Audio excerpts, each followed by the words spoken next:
안녕하십니까, 볼로TV입니다. 이번 영상은 드론과 함께하는 약초 이야기입니다. 시기적으로 잡초가 명약이 되는 방법을 설명하고자 합니다.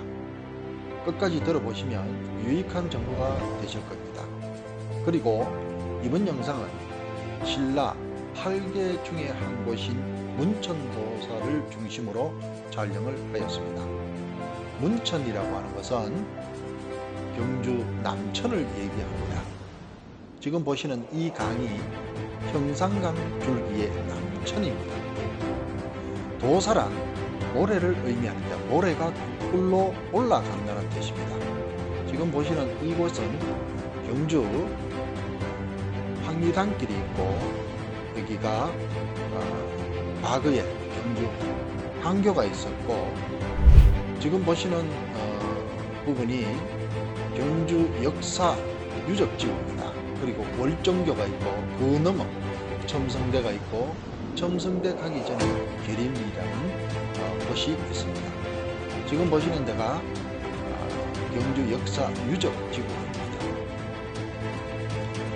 이곳은 경주 월성 반월성이라고도 합니다. 지금 보시는 오른쪽이 문천, 즉 남천인데 이 남천이 신라 8개 중 한 곳입니다. 모래가 정말 부드럽고 모래가 좋은 곳입니다. 경주를 여행하실 때 꼭 한번 모래를 밟아보시기 바랍니다. 혹시 이 모래 속에 옛날에는 사금들이 많이 발견이 되었습니다. 그래서 신라를 황금의 도시라고 하는데 혹시 압니까? 여러분이 모래 속에 황금을 발견할 수 있는 기회가 있을지도 모르겠죠. 지금 보시는 것이 경주 박물관입니다. 국립박물관.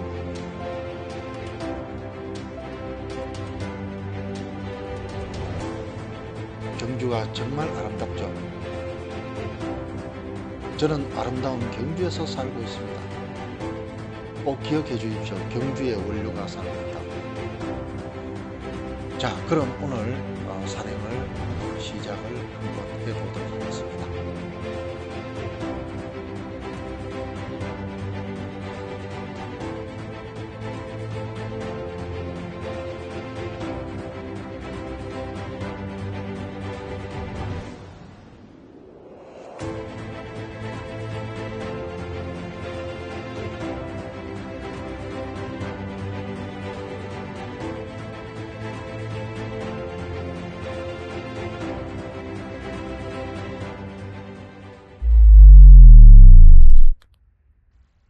지금 보고 계시는 이 식물은 곰보배추, 일명 배암차지기라는 다른 이름도 가지고 있습니다. 물론 다른 이름으로는 설견초, 동생초, 문디배추, 문딩이배추, 못난이배추 등으로 사용되고 생략명이 여지초라고 합니다. 끝까지 들어보시면 유익한 정보가 되실 것입니다.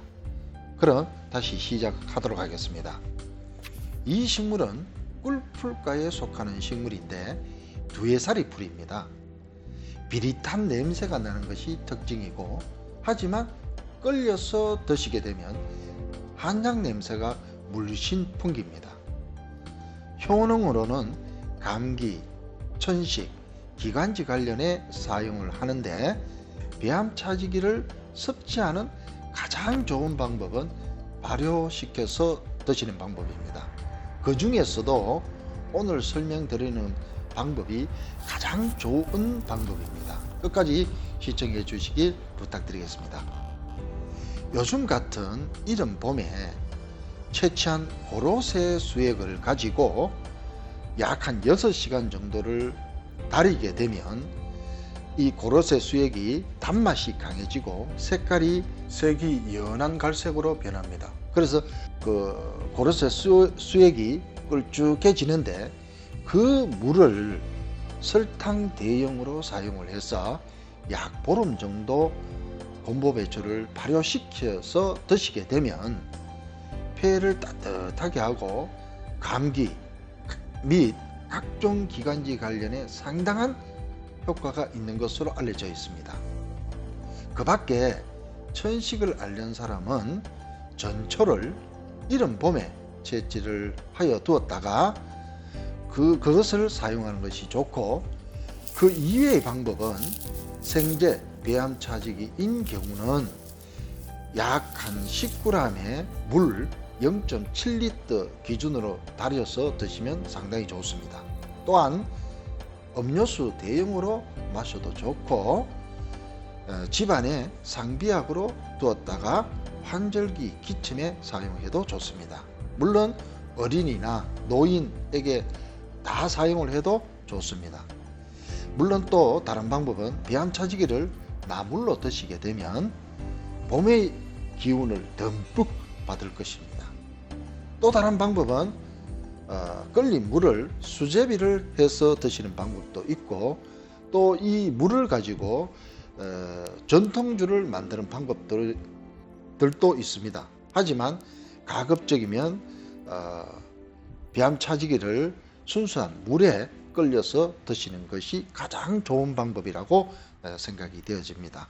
물론 더 좋은 방법은 고로쇠 수액을 가지고 발효를 시키는 방법입니다. 그것이 최고의 방법입니다.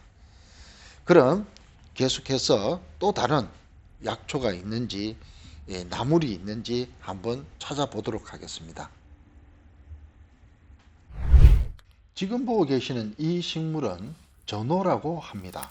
또 다른 이름은 생치나물이라고도 합니다.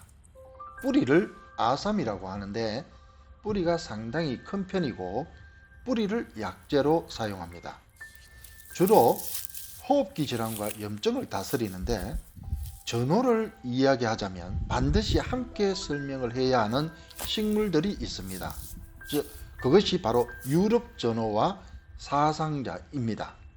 왜 그러냐면 모양새가 거의 비슷하기 때문에 유럽 전어와 사상자를 설명을 드리고 전어를 설명을 드려야 됩니다. 유럽 전어와 사상자가 있는데 이 식물들은 뿌리가 길고 뿌리가 가늘고 길다는 것이 특징입니다.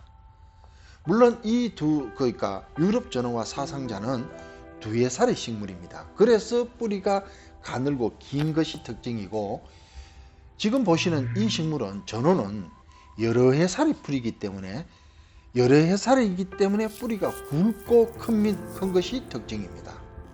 또 다른 특징은 전어는 5월, 6월에 꽃이 핍니다.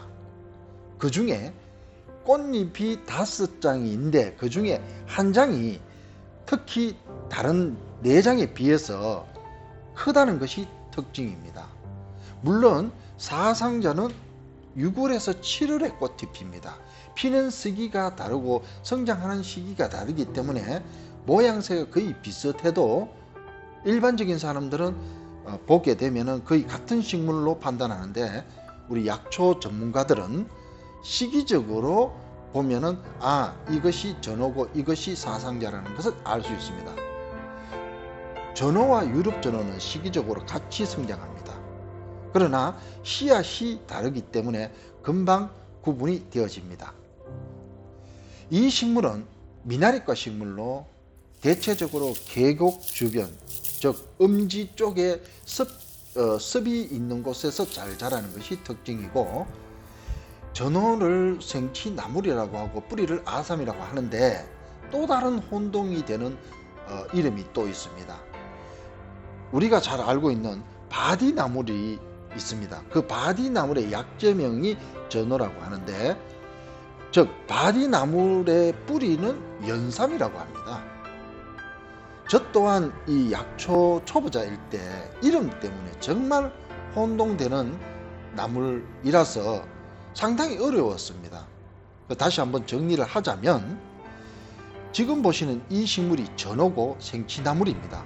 뿌리를 아삼이라 하고, 그 다음에 바디나물의 약재명이 전어고 그 뿌리는 연삼이라고 합니다.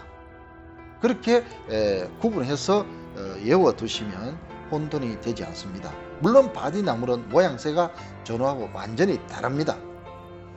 또 이 식물은 지역에 따라서 전어나물 또는 생치나물, 그냥 전어라고도 부르는데 연삼으로 부르는 바디나물과 다르기 때문에 혼동하기가 쉽다는 것을 여러분들이 이해하시고, 바디나물의 약재명은 전어이기 때문에 그렇게 기억해 두십시오. 지금 보시는 이 까만 똥은 고라니 똥입니다.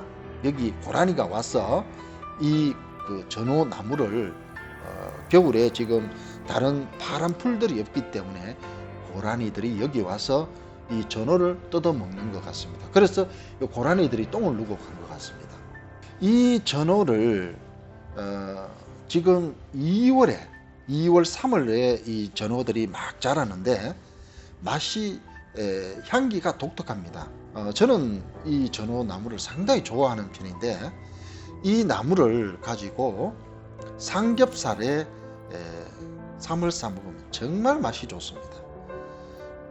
그럼 오늘 잡초가 명약이 되는 얘기를 했습니다. 오늘 여기서 옆에 있는 박주가리 씨앗을 한번 보면서 마치도록 하겠습니다. 지금 보시는 것이 박주가리 시방입니다. 자, 감사합니다.